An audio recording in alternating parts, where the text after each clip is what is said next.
이 시간 우리에게 주신 하나님의 말씀은 신약성경 베드로후서 2장 21절과 22절의 말씀입니다. 베드로후서 2장 21절에서 22절의 말씀입니다.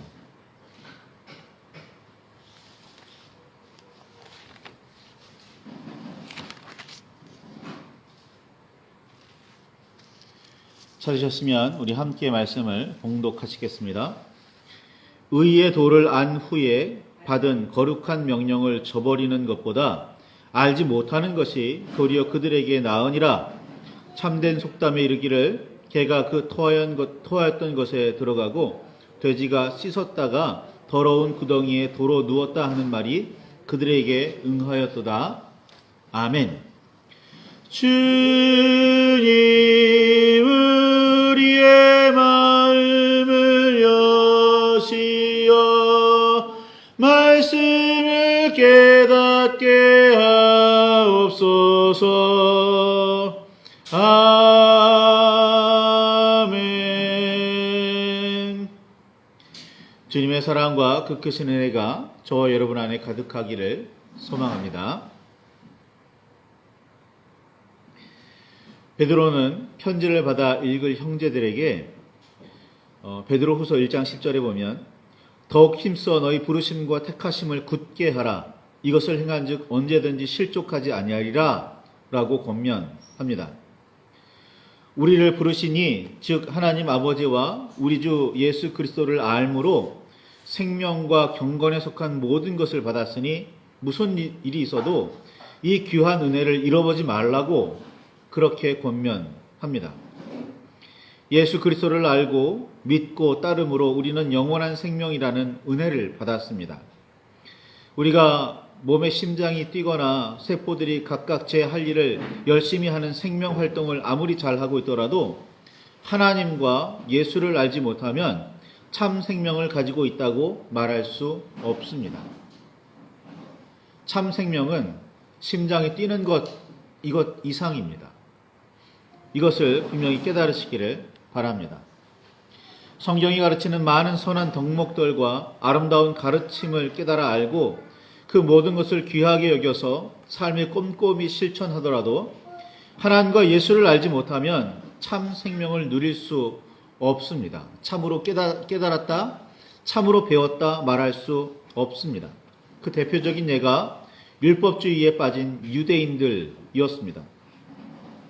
율법을 잘 알고 지키면 하나님도 그만큼 분명하게 알겠거니 생각하겠지만 예수님께서는 그들에게 회칠한 무덤이니 독사의 자식이니 하는 험한 말을 하시면서 누구든지 하늘에 계신 내 아버지의 뜻대로 하는 자가 내 형제요 자매요 어머니니라 라고 강조하셨습니다. 누구보다도 하나님의 법과 가르침에 뛰어나다고 자부하던 사람들에게 하신 말씀입니다. 율법을 잘 지킨다면서도 하나님의 뜻대로 하지 않을 수 있다는 이 말씀은 우리를 매우 긴장하게 만듭니다. 하나님의 말씀대로 살아가는 이유가 단지 복받기 위해서라면 우리의 신앙은 비뚤어져 있다고 밖에 말할 수 없습니다. 하나님의 말씀을 부정적인 의미의 율법으로 만들어버리는 일입니다. 하나님을 사랑하는 사람은 율법을 잘 지키게 되어 있습니다. 율법을 지켜야 하는 이유는 하나님을 사랑하기 때문이고 그 사랑으로 이웃을 사랑하기 때문입니다. 하나님의 말씀을 따르는 이유는 하나님께 영광을 돌리며 그 이름을 높이기 위해서입니다. 복받기 위해서가 아니에요. 재물을 얻기 위해서가 아닙니다. 건강을 얻기 위해서가 아니에요.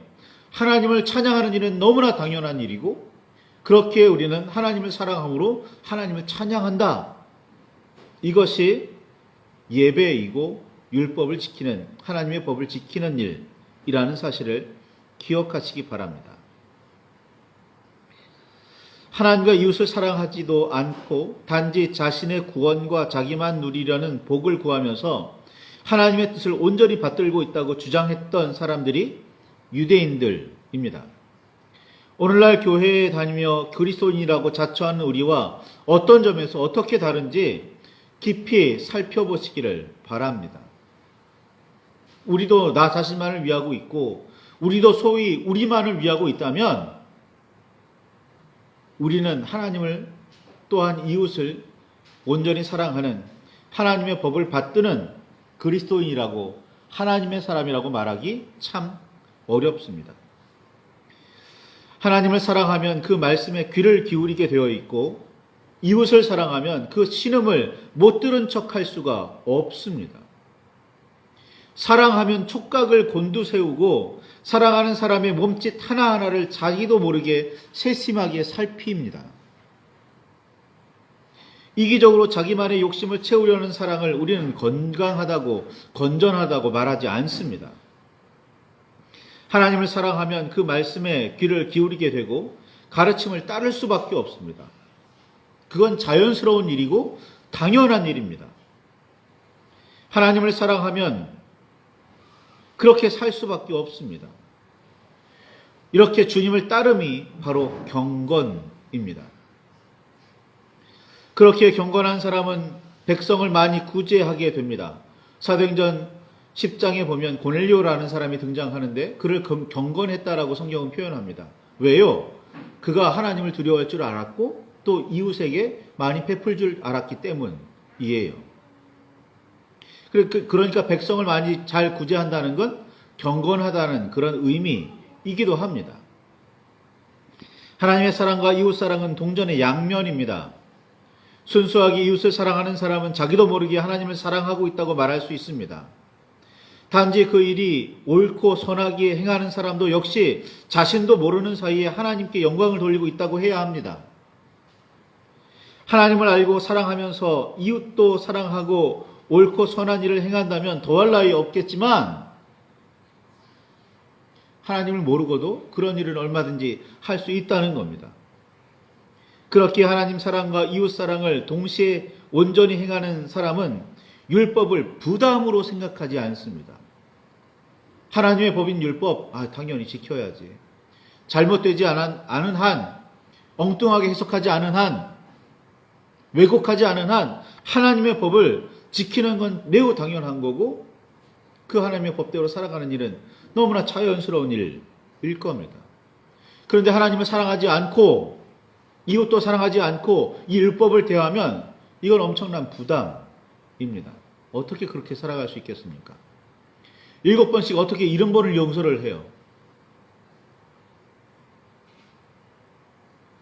하나님의 말씀대로 사는 일은 부담이 아니고 즐거움이고 기쁨입니다. 누구에게요? 하나님을 사랑하는 사람에게는, 이웃을 사랑하는 사람에게는 말입니다.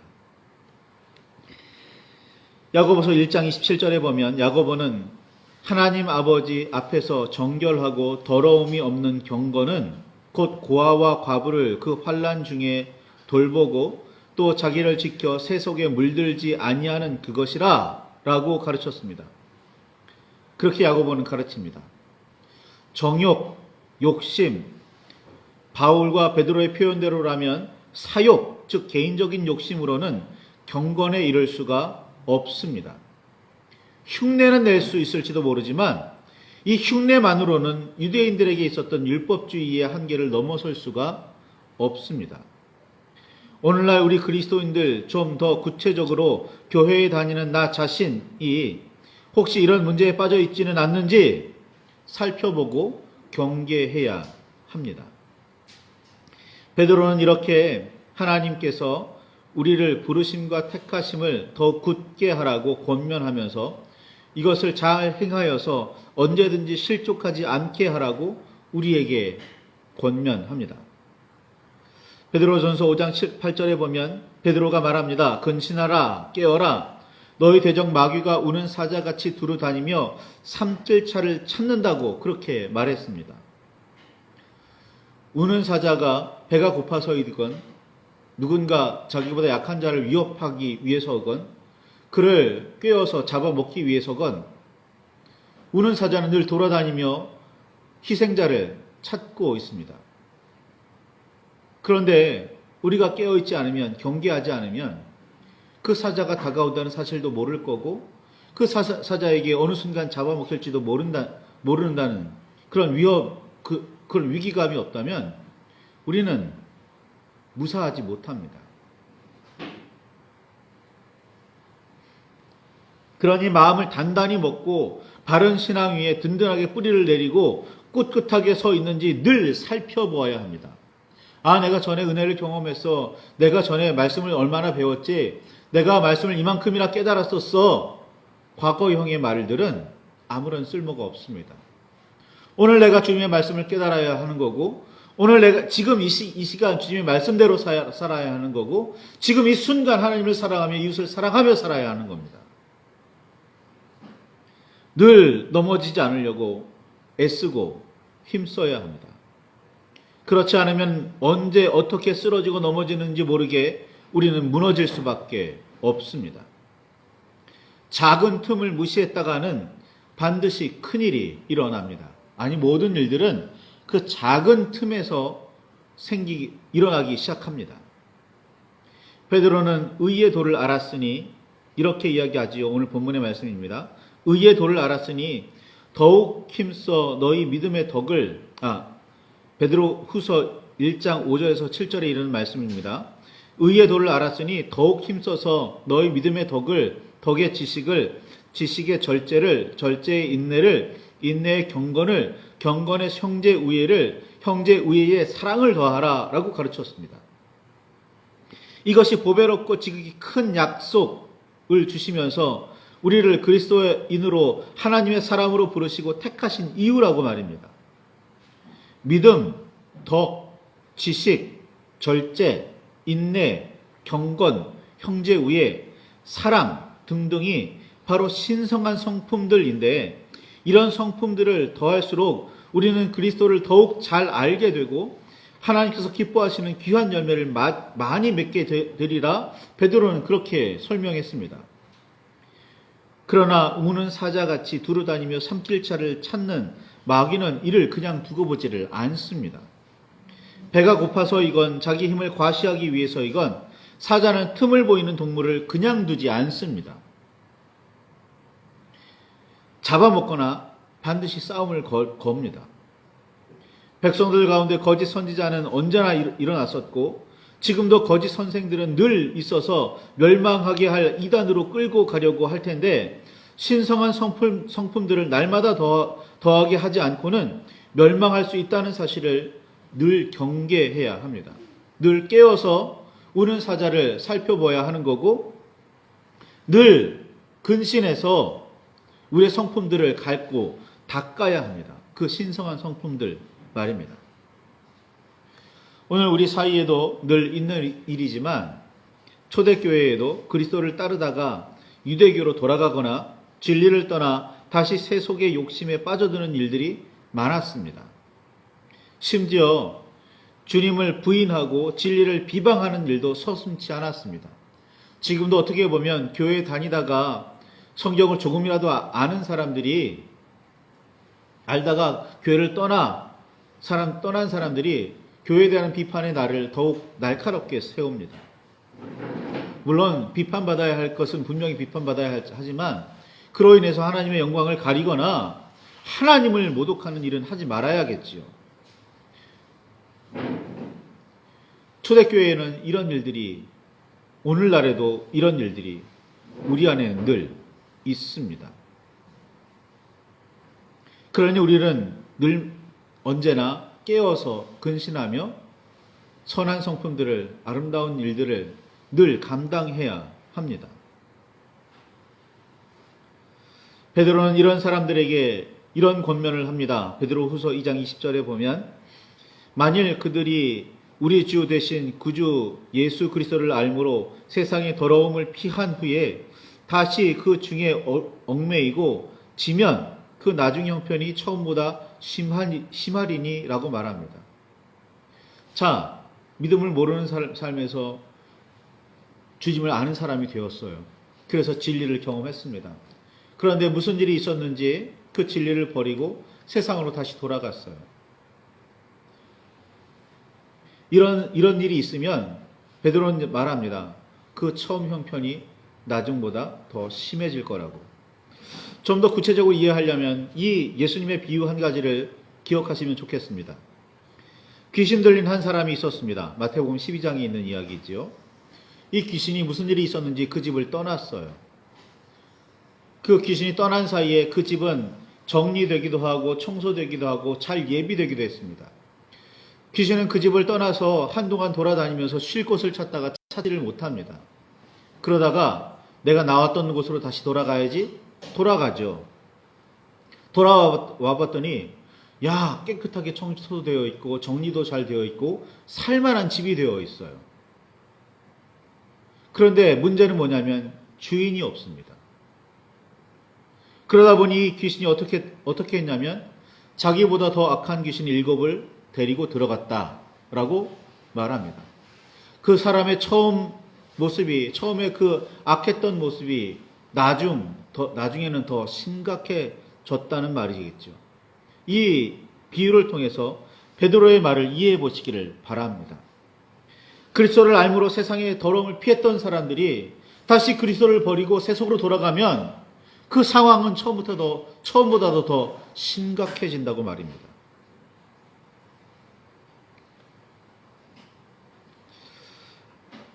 악을 버리기도 쉽지 않지만 악을 버렸더라도 선으로 가득 채우고 계속해서 선을 행하지 않으면 악은 언제든지 돌아옵니다. 믿음을 좋은 습관에 비유해도 상황은 다르지 않습니다. 악한 습관은 사라지지 않는다고 말합니다. 단지 좋은 습관으로 덮을 수는 있지만 악한 습관을 없애기란 불가능하다고 그렇게 말합니다. 끊임없이 좋은 습관을 계속하지 않으면 언제든지 악한 습관으로 돌아갈 수 있다고 말입니다. 몇몇 신앙훈련 프로그램을 경험도 해보고 진행도 해보았습니다. 그 당시에는 은혜를 체험하고 믿음이 더욱 든든해지는 경험을 합니다. 매우 효과가 있어 보이고 뭔가 크게 달라질 듯한 기대도 하게 됩니다. 그런데 경험상 그 효과는 3개월을 넘기지 못했습니다. 제게도 그렇고 다른 분들의 경우도 그렇습니다. 제가 관찰해 본 결과입니다. 마치 새로운 세상을 발견한 듯한 기쁨과 감사는 그리 오래가지 않았습니다. 이전과는 다르게 살아야겠다는 결단도 어느새 흔들렸습니다. 생각보다 짧은 기간 안에 처음으로 돌아가는 일이 반복됩니다. 끊임없는 연습을 통해서만 습관은 만들어집니다. 더구나 좋지 않은 습관을 좋은 습관으로 덮어버리려면 게으름이나 안이한 마음은 완전히 버려야 합니다. 이제 새로운 사람이 되었다는 마음이 아니라 이제 다른 사람으로 살아가기 위해 끊임없이 노력하겠다는 마음가짐이 있어야 합니다. 다이어트를 하는 사람들에게 요요가 찾아오는 이유는 뭘까요? 계속해서 다이어트를 하지 않기 때문입니다. 식습관이나 생활습관을 바꾸어 계속 유지하지 않고는 다이어트는 성공할 수 없습니다. 3개월 만에 몇 킬로그램 뺄 수 있겠죠. 그러나 식습관이나 생활습관이 완전히 바뀌지 않고는 그것을 끝까지 유지하지 않고는 다이어트는 유지되지 않습니다. 다시 어느새 살이 찌기 마련입니다. 믿음도 마찬가지입니다. 신앙훈련을 통해 계기를 경험했다면 이제는 그 훈련을 홀로 계속해 나가야 합니다. 말씀을 묵상하고 기도하며 하나님의 말씀에 따라 선행을 계속해서 이어가야 합니다. 그래야 믿음은 유지되고 나아가 자랍니다. 1만 시간의 법칙이 있다고 합니다. 들어보셨는지요? 뭔가 1만 시간을 투자하면 누구나 그 분야의 전문가가 된다는 말입니다. 공부에 재능도 있어야겠지만 끊임없이 공부한 사람이 성취하는 법입니다. 좋은 선생님도 있어야겠지만 본인이 힘을 들이고 애를 써서 공부하지 않으면 안 됩니다. 그렇게 일만 시간을 보내면 어느새 남들은 도달하지 못한 경지에 다다르게 됩니다. 그렇게 일만 시간을 보내면 공부는 그 사람의 습관이 되어 있을 겁니다. 믿음도 마찬가지입니다. 처음부터 든든하고 온전할 수는 없습니다. 끊임없는 연습과 훈련이 필요합니다. 이것이 성경이 누누이 말하는 연단입니다. 베드로후서 2장 21절과 22절에 이렇게 이야기합니다. 의의 도를 안 후에 받은 거룩한 명령을 저버리는 것보다 알지 못하는 것이 도리어 그들에게 나으리라. 참된 속담에 이르기를 개가 그 토하였던 것에 돌아가고 돼지가 씻었다가 더러운 구덩이에 도로 누웠다 하는 말이 그들에게 응하였도다 라고 말입니다. 의의 도를 안 후에 받은 거룩한 명령을 저버렸으니 너희에게는 이제 멸망만 남아있다라는 말이 아닙니다. 무슨 말이냐면 의의 도를 알았다면 이제는 거룩한 명령을 따라 살라는 말입니다. 그 삶을 잃지도 말고 포기하지도 말라는 말입니다. 1만 시간이 지나든 몇만 시간이 되든 간에 그 하나님의 말씀대로 하나님의 뜻대로 온전히 살아서 거룩한 사람이 온전한 사람이 되라는 말입니다. 거룩한 사람, 온전한 사람은 이 사람이 거룩하다가 아니라 그 사람은 지금도 거룩하게 산다는 거예요. 그 사람은 지금도 거룩하게 살듯이 앞으로도 거룩하게 살 거라는 확신이 있을 때 그는 거룩한 사람인 겁니다. 한번 따져보시기 바랍니다. 나는 거룩합니까?